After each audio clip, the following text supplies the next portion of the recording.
ساعت در پراگ رسو 14 است و چون معمول در همین وقت برنامه اخباری آزادی است تقدیم شما. سلام بینندگان عزیز، اگر تا 15 دقیقه بعدی ما را همراهی کنید. امروز 14 نوامبر از این موضوعها آگاه خواهید شد. نیروهای امنیتی سنت پتربورگ ادعا دارند مهاجرانی را بازداشت نمودند که با اسناد قلبکی افسر پلیس به غارتگری و آدمربایی مشغول بودند. در روز جهانی مبارزه با بیماری قند گرفتاران تاجیک از کمبود و نرخ گران دوا شکایت میکنند. خیلی زورش نمیرسد، به همون نگاه نکرده سلامتی خودش باید آدمیزاد احتیاط کند. و در امریکا بعد تاریخ 200 ساله سکه زنی تنگه 1 سنت خاتمه یافت، ولی پنی در گردش باقی میماند. اما شروع میکنیم از تعیینات اخیر کادری در حکومت تاجیکستان. زوقی زاده وزیر رشد اقتصاد و سودا از مقامش برکنار گردیده، به جای او عبدالرحمان زاده که تا این دم معاون رئیس شهر دوشنبه بود تعیین شده است. پرزیدنت تاجیکستان امامعلی رحمان روز 14 نوامبر با امضای فرمان زوقی زاده را سفیر در امریکا تعیین کرده است. فاروق امرعلی زاده که 5 سال اخیر سفیر تاجیکستان در امریکا بود، از مقامش برکنار گردید. امامعلی رحمان همچنین سفیران تاجیکستان در فرانسه، افسریا و ایتالیا را نیز عوض نمود. سفیر تاجیکستان در فرانسه جمالالدین عبیدالله پسر محمد سعید عبیداللهیف رئیس سابق شهر دوشنبه بود که با فرمان دیگری امامعلی رحمان سفیر تاجیکستان در ایتالیا شد. جمشید حامیزاده جایگزین جمالالدین عبیدالله در مقام سفیر فرانسه گشت. او سردار ریاستی سازمان‌های بین‌المللی وزارت کارهای خارجه تاجیکستان بود. ایدبی قلندر که از سال 2017 سفیر تاجیکستان در افسریا، رومانیا، اسلواکیا، ونگریا، نروژ و نماینده دائمی تاجیکستان در سازمان امنیت و همکاری در اروپا بود، از مقامش برکنار شد. در فرمان امامعلی رحمان دیده می شود که به جای او در افسریا جابر منوچهر سفیر تاجیکستان تعیین شده است، ولی معلوم نیست که او تاجیکستان را در 4 کشور دیگر اروپایی و سازمان امنیتی همکاری اروپا هم نمایندگی خواهد کرد یا نه. تعیینات کادری حکومت تاجیکستان را مخالفان و منتقدان جایگزین کننده کادرها مینامند. مخالفان میگویند منصبها نه از روی شایستگی بلکه از روی نزدیکی به امامعلی رحمان و صداقت به او داده می شوند.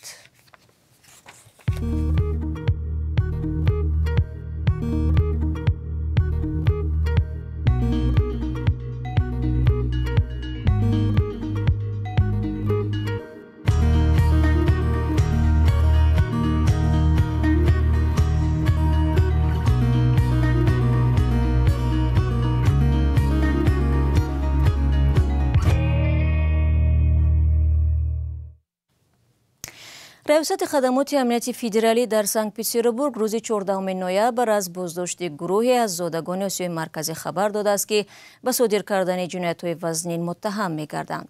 به قبل این نهاد 3 نفر دستگیر شده به آن گمان بر می‌شوند که با استفاده از لباس و شهادتنامه‌های مقامات حفظی حقوق به آدمربایی و غارتگری مسلحانه مشغول بودند. نظر بازداشت شده‌ها نزدیکان یا وکیلان آنها دسترس نشده است. در خبرنامه آمده از گمانبر شدگان از ماه نوامبر سال 2024 تا فوریه سال 2025 خود را کارمندان پلیس معرفی نموده از ساکنان سنت پتربورگ تمجید و یا آنها را غارت کردند. که نیروهای امنیتی نشر نمودند لحظه بازداشت گمانبران و گویا مصادره حجت‌ها و سلاح نشان داده می شود. کمیته تفتیشاتی روسیه به ضد این گمانبران از روی ماده‌های مربوط به آدمربایی و غارتگری پرونده جنایی باز نموده است.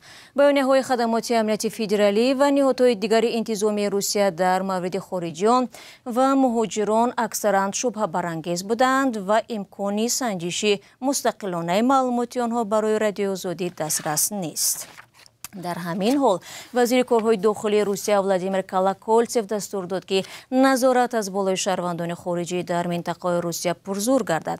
در این باره او دیروز ضمن معرفی رهبران نوی ریاست‌های منطقوی وزارت تحت رهبریش بیان داشت و از جمله تاکید کرده از خارجیانی که به روسیه می‌آیند نباید به نظارت بمانند. در عکس حال آنها نمی‌توانند باعث تشنج اجتماعی و نزاع‌های بین‌المللی شوند. رو می‌بریم به موضوعهای دیگر. همه سال 14 نوامبر در جهان همچون روز آگاهی از دیابت قند یاد می شود. مقامات میگویند وضع گرفتاری به این بیماری در تاجیکستان تشویش‌آور باقی میماند. خود بیماران گفتند از یک سو گاهی برای پیدا کردن دارو و درمان ضروری مشکلی کشند، از طرف دیگر مناسبت جامعه نیز در نسبت آنها یکسان نیست. چون و چرای این موضوع را همکارانم برای یوسفی و علیشیر ظریفی در دوشنبه پیگیری کردند.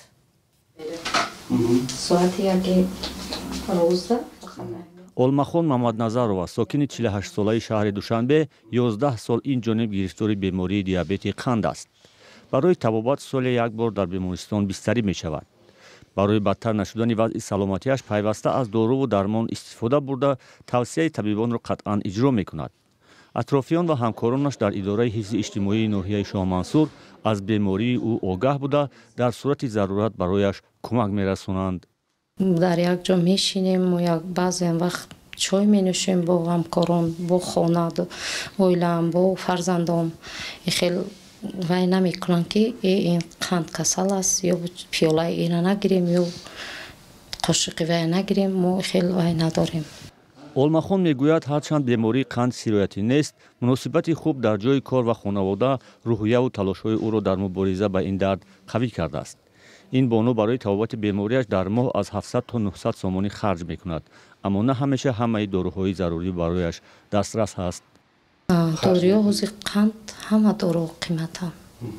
барои ҳамин одамизод ки вақте ки мехоҳад ки саломатии худаша маблағи хел одам мерасад, зӯраш мерасад, я хело зӯраш намерасад, ба ҳамон нигоҳ накарда саломатии худаша бояд одамизод эҳтиёт кунад. бархи беморони қанд аз мушоҳидаҳои худ нақл мекунанд ки бархурди ҷомеа бо ин гурӯҳи беморон на ҳамеша хуб аст. атрофониён мушоҳида кардан мешавад, як хелоша мебинед ки касалии бемории қанд бо ҳамо гирду навошқади суҳбати хуб кардан наметавонанд. вай оила мебурад, ам хел ба вақти хуш намебурад аз дараш. вақте ки оила ба вақти хуш мебурад, гирду атрофҳам беморое бинед, қати вай суҳбат карда бо вақти хуш бо забони ширин суҳбат кунед. агар ҳамон беморам аз шумо хулосаи худшо мебурад ки асабӣ нашаваду ки корои чида наравад. чунин бархурди номуносиб бо беморони диабети қандро табибон ба сатҳи огаҳии мардум аз ин беморӣ бастагӣ медиҳанд. пизишк Амриддин Абдураҳмонов мегӯяд, ҳамеша хӯрдани ғизои нодуруст, фарбеҳӣ, бемориҳои сироятӣ, афсурдагии равонӣ, бемориҳои ғадуди зери меъда метавонанд касро ба бемории қанд расонанд. ба қавли ӯ, пас аз пандемияи COVID-19 шумораи гирифторони диабети қанд дар тамоми ҷаҳон, аз ҷумла дар Тоҷикистон низ бо суръат афзоиш ёфтааст. ба 81 қариб 82 ҳазор нафар расидааст. яъне теъдоди ин беморӣ нисбати соли 2024 имсол ҳам зиёд шуда истодааст ба қайдгирӣ. ин ҳам аз ҳисоби яъне мутахассисони соҳаи эндокринология, тибҳои оилавӣ ва табибони эндокринолог яъне гузарондани скрининг ва муоинаҳои профилактикиро яъне ки зиёд кардан барои зиёд ба роҳ мондан, ин яке аз шаҳодат медиҳад ки яъне зиёд дарёфт кардани ин беморӣ аз ин ҳисоб ҳам зиёд шуданаш мумкин буд. пизишкон ҳушдор медиҳанд ки риоя накардани қоидаҳои тиббӣ ё табобати худсаронаи диабети қанд паёмадҳои марговар дорад, вале дар сурати иҷрои тавсияҳои табибон парҳезу истеъмоли саривақтии доруҳо бо диабети қанд ҳам умри инсон метавонад оддӣ гузарад. вазорати тандурустии Тоҷикистон барои мубориза ба диабети қанд чанд санаду барномаҳои махсус қабул намудааст, вале солҳои ахир вазъи гирифторӣ ба ин беморӣ ҳамону ташвишовар шумурда мешавад. аз ҷумла дар кишварҳои чун Тоҷикистон ки мушкили дастрасӣ ба хадамоти тиббӣ ё дорӯҳои зарурӣ борҳо аз забони беморону наздиконашон садо додааст. шумо барномаи ахбори радиои Озодиро тамошо доред. рӯзи чоршанбе 12 ноябр хазинадори Амрико барои охирин бор мошини сиказании тангаи 1 сенти Амрикоро фаъол намуд. ба қавли ҳукумати Иёлоти Муттаҳидаи Амрико, арзиши тавлиди ин танга ки бо номи пени маъруф аст, аз арзиши бозорӣ он наздик ба 4 баробар бештар шудааст. ҳамкорамон Хиромон Бақозода мегӯяд, пени дар гардиш боқӣ хоҳад монд. дар Иёлоти Муттаҳидаи Амрико таърихи беш аз 2 асраи истеҳсоли тангаи 1 сенти ё пени расман ба поён расид. дар маросиме ки 12 ноябр дар корхонаи зарробии Филадельфия бо иштироки Брендан Бич хазинадори ҳукумати Амрико барпо шуд, хабарнигорон тавлиди охирин тангаҳои амрикоиро дар таърихи 232 солаи ин кишвар шоҳид шуданд. моҳи феврали имсол президент Доналд Трамп ба идораи хазинадорӣ амр дод ки истеҳсоли ба гуфтаи ӯ пурхарҷи пенниҳоро хотима диҳанд. дар пайи ин истифодабарандагони фаъоли пулҳои оҳанӣ, истгоҳҳои фурӯши сӯзишворӣ ва автоматҳои ширинию хӯрокҳои зудпас маҷбур дар пайи иваз кардани шеваи хадамот шуданд. мақомоти амрикоӣ ҳисоб карданд ки харҷи истеҳсоли як пенни дар 10 соли охир аз 1,42 то 3,69 сент афзоиш ёфта зиёновар шудааст. танҳо аз ҳисоби қатъи истеҳсоли пенни соле андоздиҳандаҳои амрикоӣ $56 миллион сарфа хоҳанд кард. ӯ гуфт ки ҳоло пенни бо арзиши $300 миллиард дар гардиш мебошад ва баъди қатъи истеҳсоли он ҳам истифодааш дар дасти мардум идома хоҳад кард. бо назардошти навшавӣ бо суръати ҳамёни амрикоиҳо, вазорати молия ва президент ба ин андешаанд ки идомаи истеҳсоли пенни барои ҷомеаи амрико дигар як амри зарурии молӣ намебошад.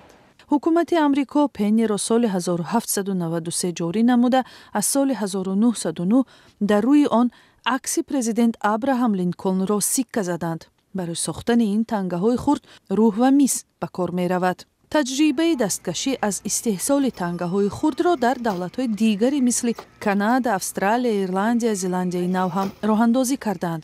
дар кишвари аврупои Чехия соли 2008 баъди истифодаи 15-солаи хурдтарин сиккаҳои металлии 10, 20 ва 50 ҳеллери аз истифода он даст кашиданд, вале дар муомилаҳои бонкӣ ин арзиш ҳифз шуда, масалан агар маҳсулот 30 крону 50 ҳеллер нарх дорад, бо корти бонкӣ ҳамин пул ва бо пули нақд аз муштарӣ 31 крона гирифта мешавад. агар нархи маҳсулот 30 кронаву 40 ҳеллер буд, пас бо пули нақд нархи он то 30 крона як лухт карда мешавад. дар Тоҷикистон 25 сол пеш пули миллии сомонӣ ва ҳамроҳ бо он сиккаҳои 1, 2, 5, 20 ва 50 дирҳамӣ чун нишондоди хурдтарини пули нақд ба гардиш дароварда шуданд. барои истеҳсоли дирҳамҳои тоҷикӣ аз пӯлоду мису латун истифода мекунанд, мегӯяд Бонки Миллӣ. соли 2011 намунаҳои тангаҳои филизии Тоҷикистон нав шуданд. ҳамарӯза барои истифодаи нақлиёти мусофирбарӣ мисли автобусу, троллейбусу ва микроавтобусҳо сокинони Тоҷикистон аз ҳамин тангаҳои хурд истифода мекунанд. дар Қирғизистон маъмурони ҳукумати маҳаллӣ дар маконҳои тафриҳӣ рейд анҷом доданд.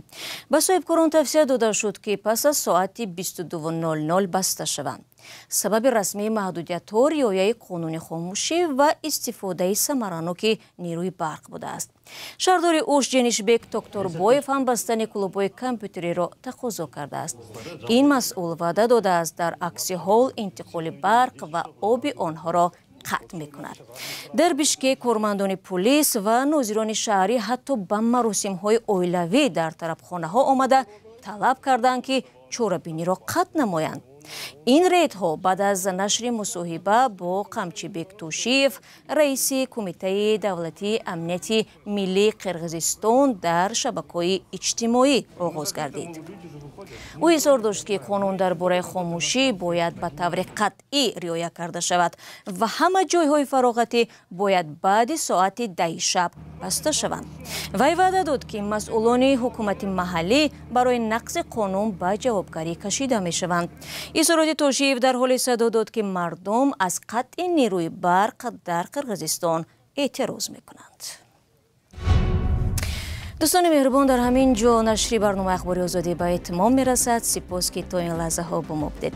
барои хабарҳои бештар лутфан саре бизанед ва сомонаи озодӣ.орг инчунин аз саҳифаҳои мо дар шабакаҳои иҷтимоӣ Instagram, Telegram ва TikTok ва Facebook истифода кунед. дар 2 рӯзи оянда сурати хуб дошта бошед азизон. худро эҳтиёт кунед ва худо нигаҳбон.